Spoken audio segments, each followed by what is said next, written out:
May asawa ka? Tapos nanganak? Cesarean? Naku, patay ka. Patay ka, Brad. Bukod sa napakalaking gastos, araw-araw yan, patay ka dyan. Akala kasi nung iba, kapag ka cesarean yung babae, doon lang hindi sila nahirapan mga anak. Kasi yung iba, tulog lang.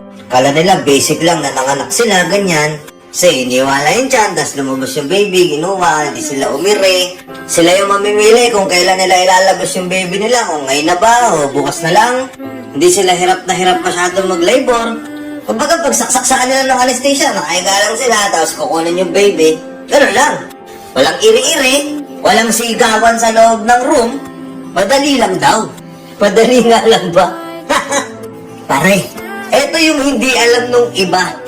Kapag nanganak yung asawa mo at cesarean, Brad, mag-practice ka ng maghilot. Puntahan mo na lahat ng kakilala mo magaling maghilot sa likod, magpaturo ka na agad-agad. Kasi halos gabi-gabi mo yung hihilutin sa likod. May ginagawa ka? Papahilot sa'yo si Mrs.? Hilutin mo, pre! Kasi mahirap, masakit ang likod ng mga yan. Yung Mrs. ko nga ilang taon na yung anak namin, mag-4 na taon. Sabi niya sa akin, akala niya, nung nagcesarean siya, yun lang yung sakit, tapos wala na. Pero hindi. Hanggang ngayon, pag malamig yung panahon, putya, magugulat na lang ako, nasa tabi yan, namimilipit. Sobrang sakit daw nung tahi niya. Sabi ko naman, siyempre ako nung una, hindi ko naiintindihan Oh, tagal-tagal na, ilang taon na lumipas Sabi niya sa akin, Dibin, masakit talaga yung tahi ko. Hindi ko alam, kumikil yung tahi ko. Which is may kakilala ako ngayon na cesarean din, ganun din pala talaga. Hindi na mawawala yung laging masakit yung balakang nila.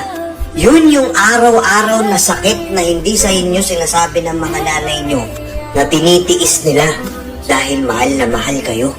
Yung anxiety ng mga yan, grabe mag-trigger. Sa totoo lang, magugulat ka, okay kayo ni Mrs. Tapos bigla na lang siyang maglulungkot, bigla na lang magzo-zone out siya, bigla na lang siyang aatakihin ng anxiety niya, pero wala kang magagawa. Tsaka kung mahal mo yung babae, titiisin mo yun.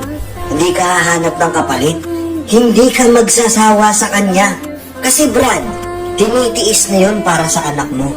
Kung hindi niya kayang kontrolin yung anxiety niya, yung pagiging topake niya, yung pagiging may toyo niya, ikaw na lang yung kumontrol.